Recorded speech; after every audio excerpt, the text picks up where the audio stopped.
My name is Renata Solis. I'm 38 years old, and the moment I need to tell you about, the one that changed everything, happened at 7:44 on a Saturday night in a hallway I had spent 3 weeks making sure was perfectly lit. I was 6 feet from a door that was open maybe 3 inches. My friend Petra was standing beside me. We had been walking toward the restrooms, talking about nothing, whether the salmon course was going to hold temperature, whether the auctioneer spoke too fast. Normal things. And then I heard my husband's voice through that door, low and warm, the voice he uses when he wants someone to feel chosen. And then I heard a woman laugh. And then I heard him say, "She handles logistics. You're my real wife." I want you to understand something about that sentence before I tell you the rest of this. It didn't make me want to scream. It didn't make me want to throw the door open. What it did was very quiet and very specific.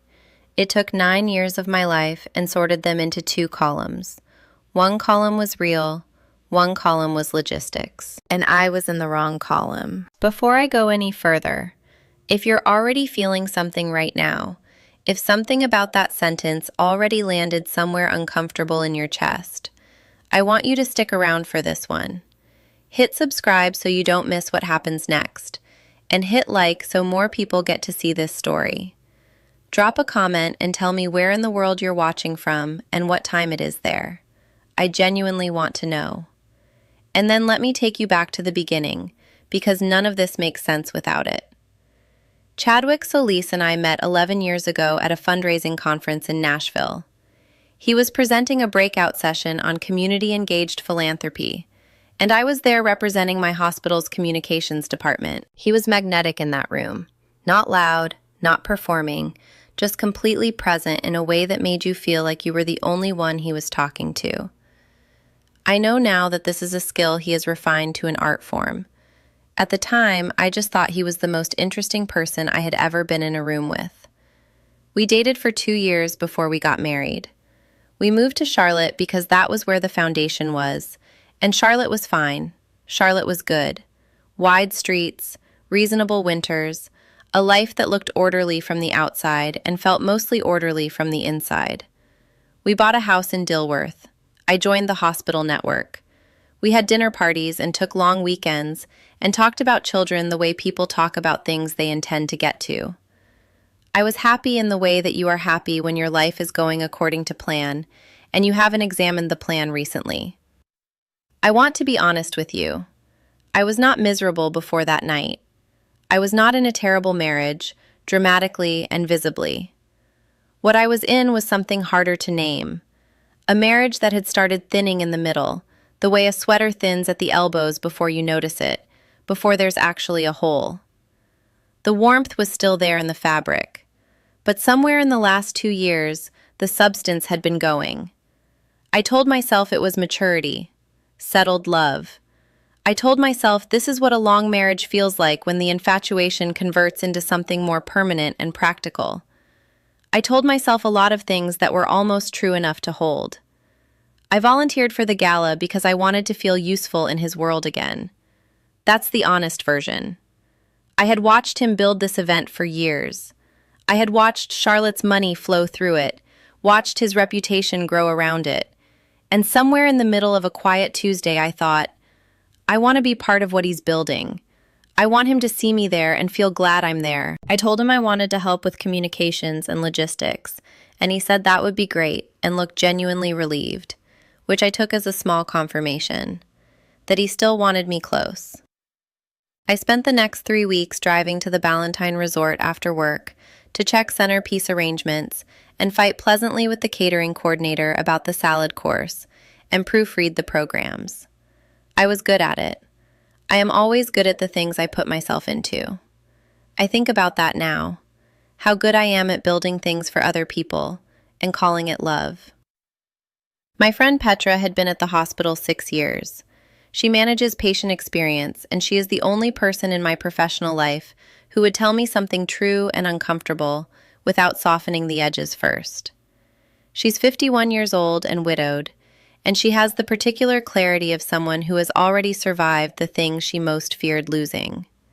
Nothing frightens her into politeness. She came to the gala as my guest, and when she walked in, she immediately acquired 2 glasses of sparkling water because she does not trust past appetizers at events. She handed me one without asking. That is Petra, exactly and completely. We had been circling the room for about 40 minutes when she touched my arm and said she needed to find the restroom. We took the long hallway toward the back, past the green room, past the catering staging area, past the corridor that led to the private donor lounge, which I had never been inside because it was reserved for the Foundation's 7-figure giving circle. The door was not fully closed. I heard his voice. I slowed down without deciding to. Petra slowed down beside me without being asked. And there it was, through 3 inches of open door. She handles logistics. You're my real wife. If you have ever had a moment where language physically rearranges you, where a sentence goes into your body and reorganizes something structural, then you know what I am trying to describe. I did not cry. I did not shake. I stood completely still, and I felt the entire architecture of the last 9 years shift, just slightly, the way a building shifts before anyone knows there's a problem.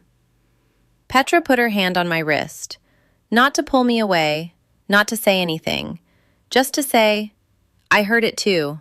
I'm here. You're not alone in this hallway.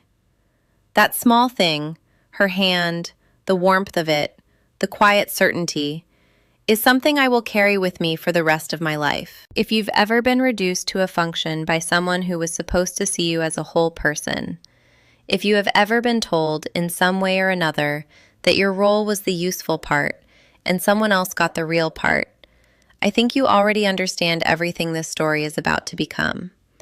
Go ahead and hit that like button if this is landing somewhere real for you. Subscribe so you're here for what comes next. And if someone in your life needs to hear that they are not logistics, share this with them. Right now, before you forget. Now let me tell you what I did next. Because I didn't scream. I didn't cry. I did something that, looking back, was the most Renata thing I have ever done in my life. I opened my notes app, and I typed one sentence. He called another woman his real wife in the private donor lounge at 7:44 p.m. on Saturday. Then I put my phone in my clutch, straightened the shoulder of my forest green dress, and said to Petra very quietly, "Let's go back to the ballroom." She looked at me for 1 full second, checking, making sure I was still inside myself. And then she nodded, and we walked back. Because here is the thing I understood, standing in that hallway. I was not going to give him the scene he would be able to manage. I was not going to become the hysterical wife who burst through a door at his charity gala and handed him the narrative. If I was going to burn this down, and I already knew that I was going to choose exactly where I lit the match. My name is Renata Solis. I'm 38 years old, and I had a gala to finish. The ballroom looked exactly the same as it had 20 minutes before. That's the thing nobody tells you about the moment your life changes. The room doesn't know. The amber lighting still hit the ivory tablecloths the same way. The string quartet was still playing something unobtrusive in the corner. The donors were still moving through the space in their formal wear, performing generosity and connection, completely unaware that the woman in the forest green dress, walking back through the main entrance, had just heard something that reorganized every room she had ever stood in with her husband. I smiled at 3 people on the way back to my table. I remember that specifically. 3 separate smiles, all of them real enough to pass. Petra sat down beside me and picked up her water glass and said nothing. This is one of the things I love most about her. She understands that sometimes the most important thing a person can do for you is not fill the silence. I sat there and I did what I always do when the emotional ground goes unsteady. I made a list. Not on paper, in my head, running beneath everything else like a program operating in the background. I know the following things to be true, I told myself. I know what I heard. I know the exact words. I know the voice they were said in. I know the laugh that came before them. I know what the word real means when it is placed in front of wife like a correction. I have met Genevieve Marsh twice. Once at the Foundation's spring luncheon, she was wearing a pale blue dress and she held her wineglass by the stem. And she smiled at me in the way that very beautiful women sometimes smile at wives. Warm, slightly careful, a smile that says, I see you and I want you to feel seen, not threatened. I thought she was gracious. I thought she was exactly the kind of major donor Chadwick needed in his giving circle. The second time was a donor dinner in March. Chadwick had introduced her as a major supporter and really one of the Foundation's key advocates. He said it with the same warmth he uses for everyone, the warmth that makes you feel chosen, the warmth I fell in love with 11 years ago in a conference room in Nashville. I noted nothing. I filed her under important to the Foundation and moved on. I was sitting at the gala table reconstructing both of those memories with completely different eyes when Chadwick appeared in the ballroom.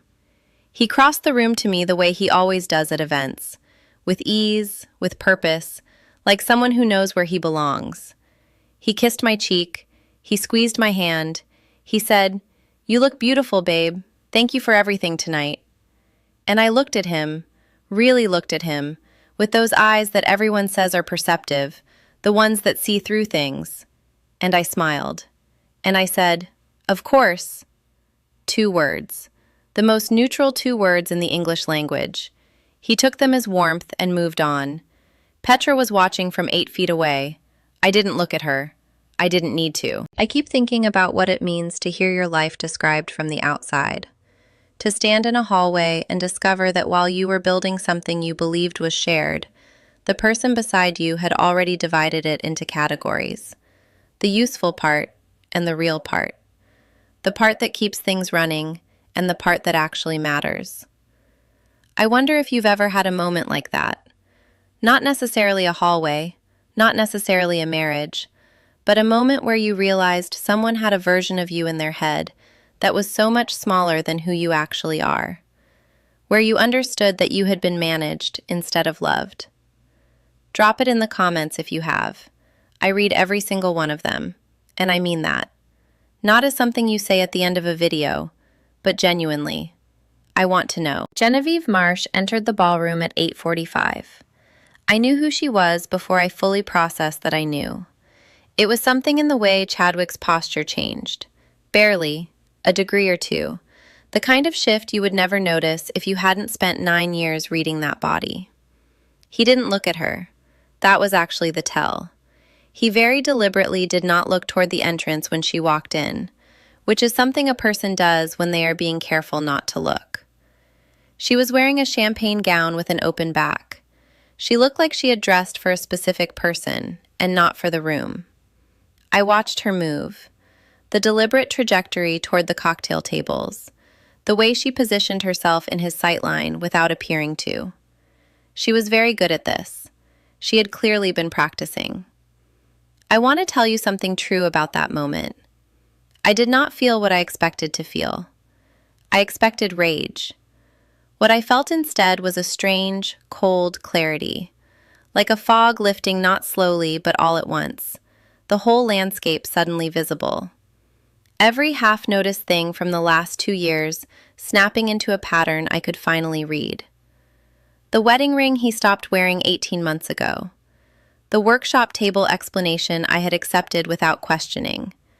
The way he had started scheduling his donor dinners for evenings when he knew I had late meetings. The way he had become simultaneously more attentive and more absent, bringing me coffee in the morning, disappearing in the evenings, performing husbandness in the daytime, while something else entirely was happening in the hours I wasn't watching.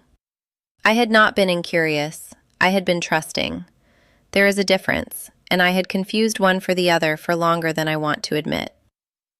At 9 o'clock, the live auction began. The auctioneer was a local radio personality with a practiced rhythm and a good sense of how to warm a crowd.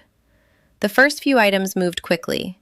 A restaurant package, a weekend at a mountain house, a private chef experience.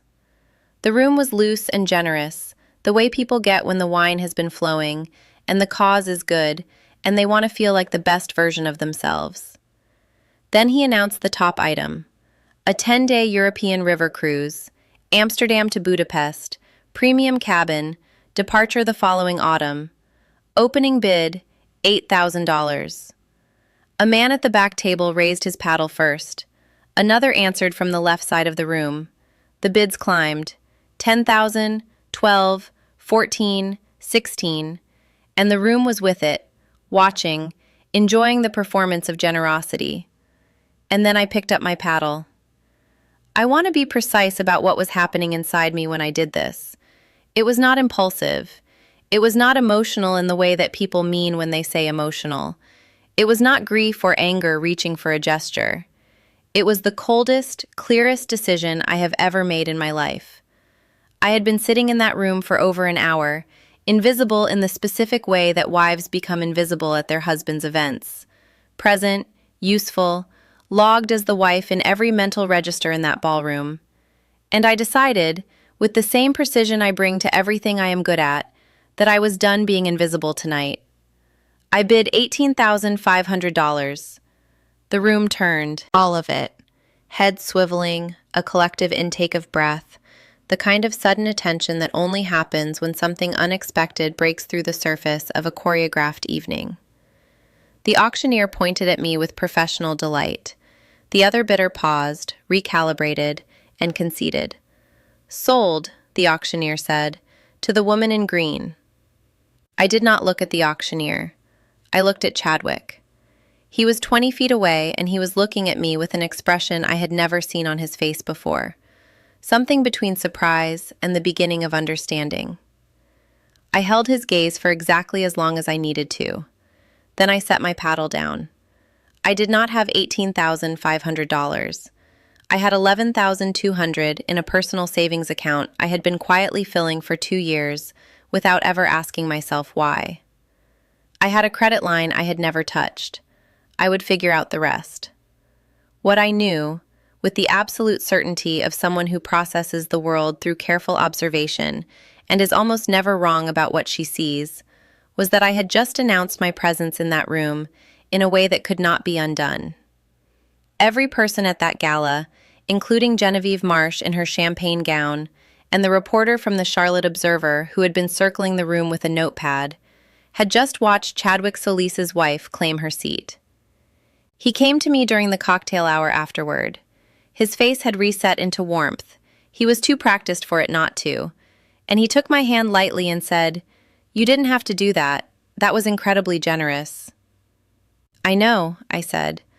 "I didn't even know you wanted to travel." I looked at him. I looked at this man I had married 9 years ago. This man with the warm brown eyes that make you feel genuinely listened to. This man who had sorted me into the logistics column while someone else held the other word. And I said, pleasantly, without any heat at all, "There's a lot you don't know about what I want." I watched his face recalibrate, just slightly. The warmth stayed on the surface. He was too good for it to slip entirely. But something underneath it shifted, some internal system quietly alerting him that the terms of tonight had changed in a way he had not anticipated and did not yet understand. He excused himself. I watched him go. Then I found the woman from the Charlotte Observer, and I gave her the interview she had been trying to get all evening. The interview lasted 22 minutes. I know because I checked my phone when it ended. Not to look at the time specifically, but because my hands needed something to do, and checking my phone is the thing my hands do when I am keeping everything else very still. 22 minutes. I talked about the Foundation's community impact. I talked about the communications infrastructure behind a successful nonprofit gala. I talked about what it costs a family, not just financially, but in time and attention and presence, to build something like this from the ground up. I was thoughtful.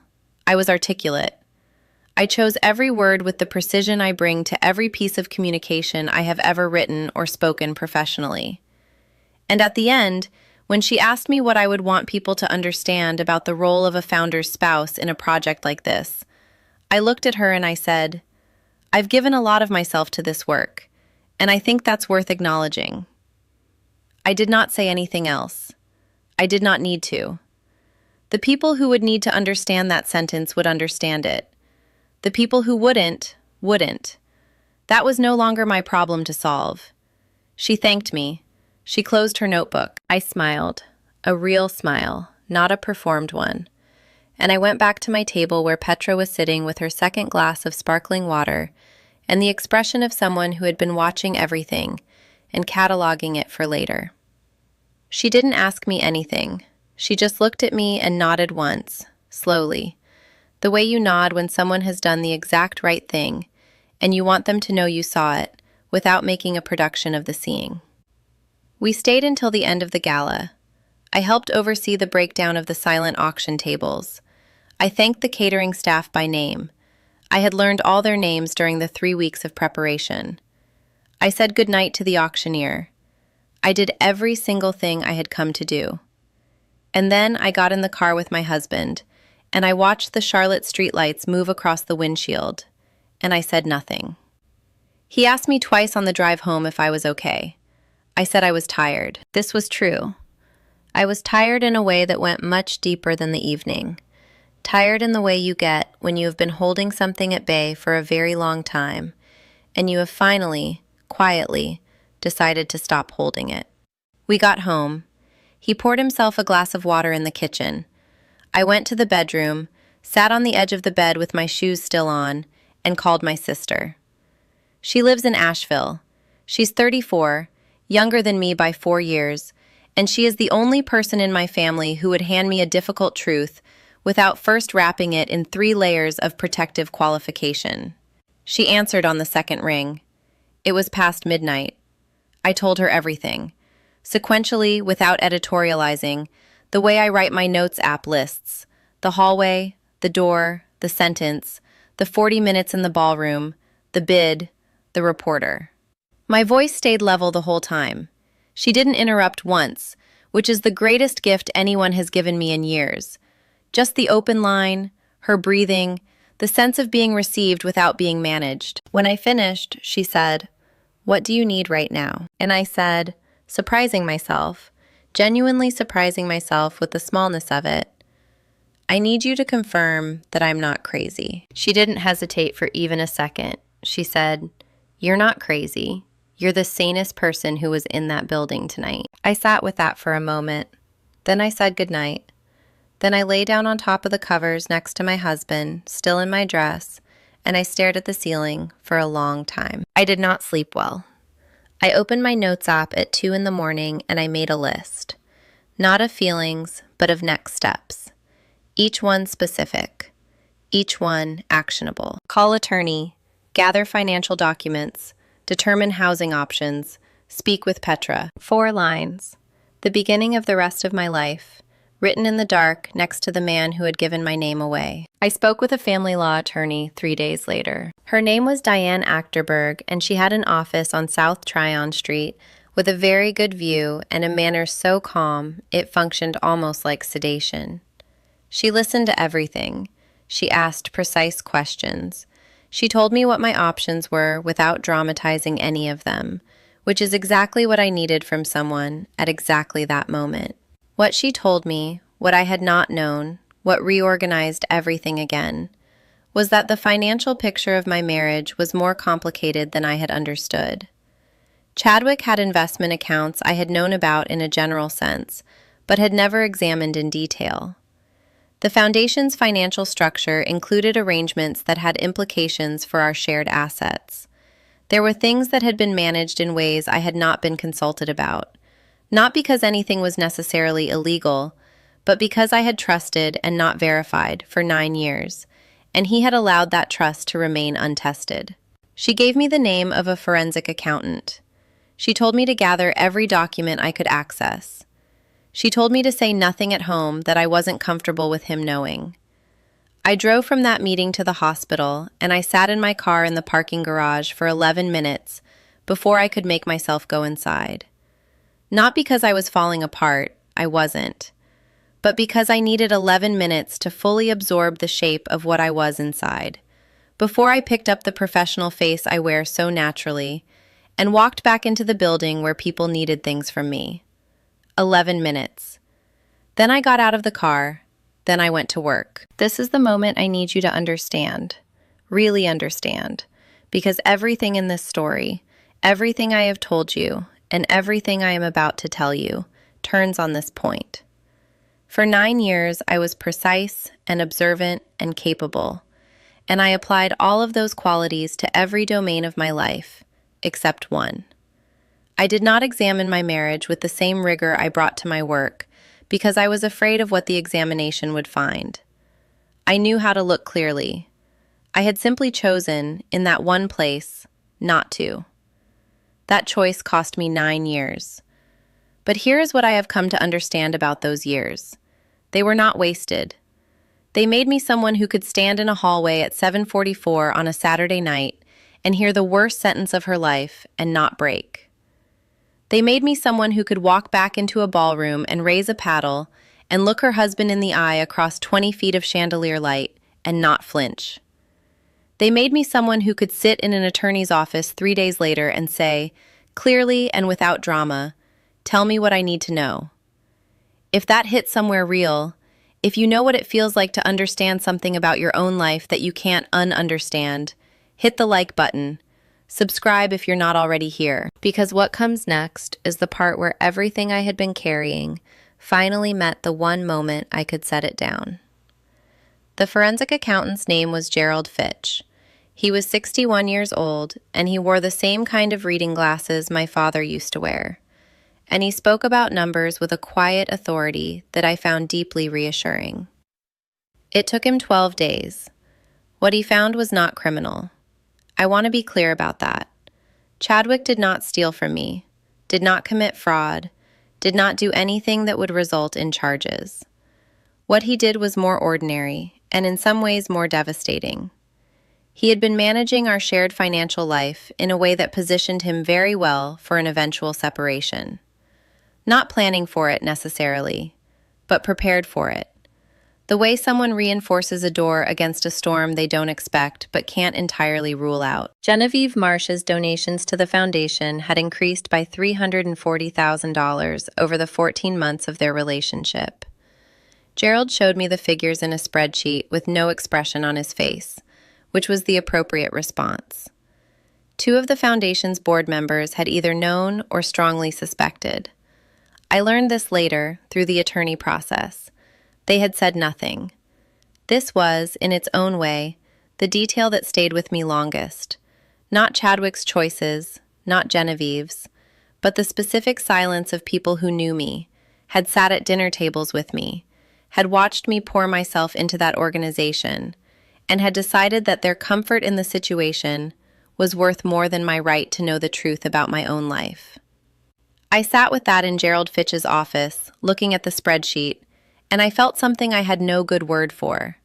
Not rage, not grief exactly. Something older and quieter. The specific exhaustion of a woman who has been competent in a world that interpreted her competence as evidence that she didn't need anything. Gerald slid a box of tissues across the desk, very matter-of-factly, without comment. I didn't take one, but I appreciated the gesture. On a Tuesday afternoon, 12 days after the gala, I sent Chadwick a text message at 2 p.m. while he was at the foundation office. It said, "I heard what you said in the donor lounge on Saturday. I've spoken with an attorney. When you're home tonight, we should talk about how we proceed." I sent it. I put my phone face down on my desk. I finished the press release I had been working on. Then I went and made myself a cup of coffee and stood at the window of my office and looked out at the Charlotte skyline.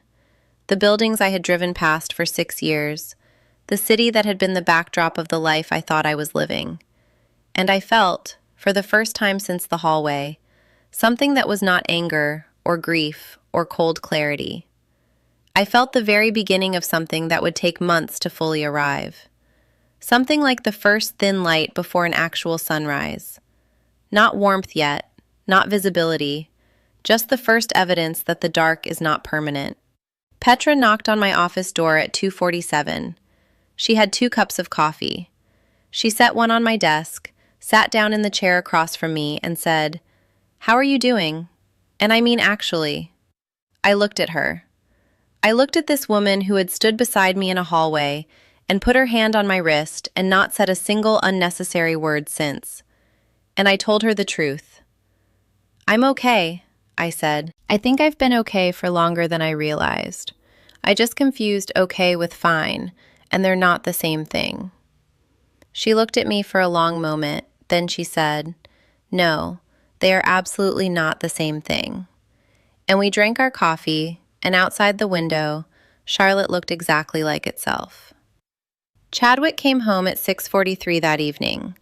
I know because I had made dinner, not as a gesture, not as a performance of normalcy, but because I was hungry, and cooking is the thing I do when I need my hands occupied and my mind to stay inside a manageable frame. There was pasta on the stove and a glass of wine on the counter, and when he walked in, I was standing at the kitchen island, and I looked exactly like a woman who had been home for an hour making dinner, which is what I was. He stood in the doorway for a moment. He had read the text. I could see it in the way he was holding himself. Still, careful. The ease he usually carries in his body, replaced by something measured and deliberate. He set his bag down. He took off his jacket. He did these ordinary things with the attention of someone buying time, which was fine. I had already decided I was not in a hurry. We sat at the kitchen table. I did not serve the pasta. Neither of us mentioned it. He started with an explanation. I had expected this. Chadwick is, above everything, a man who believes in the power of framing. He talked about the state of our marriage, about growing apart, about the fact that he had not intended for things to develop the way they did, about Genevieve being something that had happened, rather than something he had chosen, which is the specific thing people say when they have made a series of deliberate choices and need them to feel like weather. I let him finish. I did not interrupt. I did not perform distress or fury or any of the emotions that would have given him something to respond to and manage. I just listened, with the same careful attention I bring to everything. And when he was done, I said, "I've spoken with an attorney and a forensic accountant. I know about the financial picture. I know about the board members. I know about the donation history." The silence that followed that sentence was the longest silence I have ever sat inside. He did not try to reframe after that. To his credit, and I say this without bitterness, genuinely, he did not insult me by continuing the performance once he understood it had no audience. He was quiet for a long time. Then he said, "I'm sorry, Renata." I believed him. That's the complicated part. I believed that in that moment he was genuinely sorry. Not for what he had done necessarily, but for the specific shape of the damage, for the fact that I had been in that hallway, for the fact that I knew. And I sat with the complexity of believing someone's sorrow and knowing that the sorrow changed nothing about what needed to happen next. "I know," I said. "I think we should talk about how we proceed." The divorce was not dramatic. I want to tell you that because I think there is a version of this story that lives in people's heads where the ending involves a scene, confrontation, tears, things said that cannot be unsaid, the full operatic weight of a marriage ending. That is not what this was. What this was is paperwork, negotiation. Two attorneys in a conference room on a Wednesday afternoon, working through the specifics of a shared life being sorted into two separate ones. It took 6 weeks to file, another 4 months to finalize.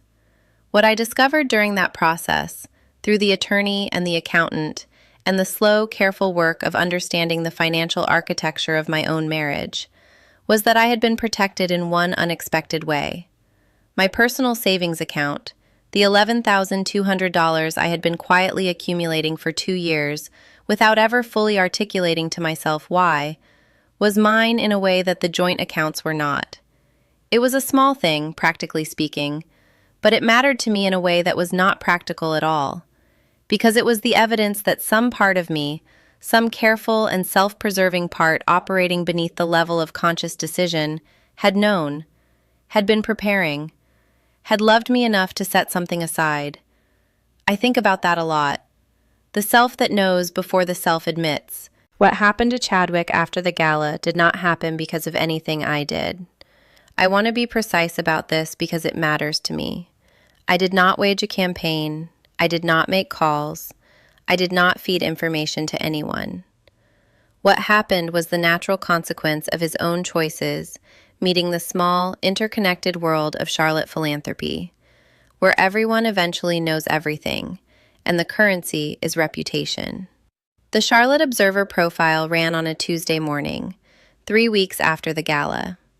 It was a feature on women in the nonprofit sector, their labor, their visibility, their contributions to institutions that often absorb their work without formally crediting it. I was quoted extensively. I talked about communication, about the infrastructure of giving, about what it means to build something in a space that does not always see you clearly. I did not mention Chadwick by name. I did not need to. The foundation was named. The gala was named. The context was legible to anyone who knew the landscape. The reporter was good at her job. The piece was fair and specific, and it asked, in the way that good journalism asks things, obliquely, structurally, whose name gets attached to a thing and whose labor disappears into it. My phone had 14 texts by noon on that Tuesday. 3 were from people at the hospital. 2 were from women I knew tangentially through the Charlotte donor community. 1 was from a board member's wife, not the board member, the wife, who said simply, "I've been wanting to say something for a long time. I'm glad someone finally did." I did not hear from the board members themselves. I had not expected to. Petra sent me a screenshot of the article with no caption, just a single red heart. I looked at it for a long time before I put my phone down. My sister drove up from Asheville the weekend after the piece ran. She arrived on a Saturday morning with a bag of groceries and a very strong opinion about what we should have for lunch, and no agenda beyond being present, which is the most generous thing one person can offer another. We cooked. We ate on the back porch, even though it was cold enough that we should have gone inside. And then we went inside anyway and sat at the kitchen table with our coffee and talked for a long time. Not always about Chadwick, not always about the divorce, but about the larger thing underneath all of it. The way a person can be so good at taking care of everything around them that they forget to account for themselves. The way competence can become its own kind of invisibility. At some point I said, I think I've been so good at managing things that I managed myself right out of my own life. She looked at me across the table, this younger sister of mine, this person who would always tell me the truth, and she said, "Well, now you can stop." 3 words. The most clarifying 3 words anyone has said to me in years. I wrote Chadwick a letter the week the divorce was finalized.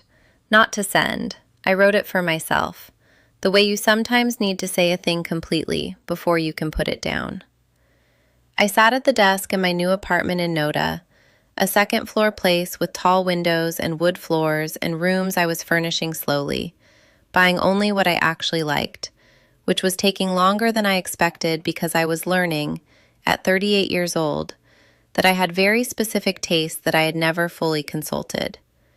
And I wrote it by hand in the notebook I keep for things that need to be said in ink. I wrote about what was real, not what was ruined, what was real. 9 years of a life I had genuinely lived, in a city I had genuinely chosen, with a person I had genuinely loved. The reality of those years was not canceled by the hallway. The hallway was real too. Both things could be true. The marriage had been something, and it had also been, in its final form, less than it appeared. I had been loved imperfectly and had loved imperfectly in return, and what I was choosing now was not to be defined by the imperfection, but to be instructed by it. The last line I wrote was this: I confused being needed with being seen. I will not make that mistake again. I read it back once. Then I closed the notebook. I called Petra that evening. We talked for an hour, about nothing consequential, about everything consequential, in the way that conversations with the right person move between the two without effort. At the end, I read her that last line. There was a pause on her end, a real one, not a performed one. And then she said, "That's who you've always been. You're just the only one in the room who didn't know it." The apartment has a small balcony that faces east. I discovered in my first week there that if I am up early enough, and I usually am, I have always been an early riser. It is one of the few things about myself I have never had to negotiate. I can see the first light come up over the roof line of the building across the street. It is not a dramatic sunrise. There are too many buildings in the way for drama. It is just light, arriving incrementally, the way things that are going to last tend to arrive. I drink my coffee out there when it isn't too cold. I make my lists in the Notes app. I go to work. I come home to rooms that are becoming, slowly, exactly mine. The cruise confirmation is still in my inbox. Amsterdam to Budapest, October departure, solo. I look at it sometimes not because I need to plan anything, but because I like knowing it's there. Evidence, sitting in my email like a small document of intent, that I belong to the next part of my own life. I am not happy the way I thought I would be by now, at 38. I am something better than that version of happy. I am clear. I am honest with myself in a way I was not before. I am learning to be as precise about what I want as I have always been about what everyone else needs. My name is Renata Solis. I'm 38 years old, and I finally know the difference between a woman who handles logistics and a woman who has decided, in every room she walks into from here on out, to be entirely real. Before you go, I want to ask you something. Because this whole story, underneath everything, the hallway and the gala and the sentence and the paperwork and the apartment with the east-facing balcony, is really about one thing. It's about the moment you stop organizing your life around being useful to someone else's story and start asking what yours actually is.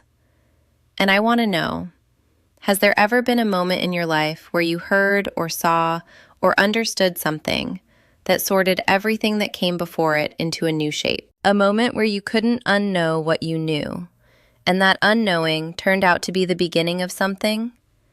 Leave it in the comments. Tell me what that moment was. I read every single one, and I mean that in the way I mean everything I have told you tonight, precisely and completely. If this story stayed with you, hit that like button. Subscribe so you're here for the next one, because every story I tell is for exactly the person who needs to hear it. And I think you might be that person. And if someone in your life is sitting in their own hallway right now, if someone you love is in the middle of understanding something they can't un-understand, share this with them. It might be the thing that reminds them they are not logistics. They are not the useful part. They are the whole thing. I'll see you in the next one.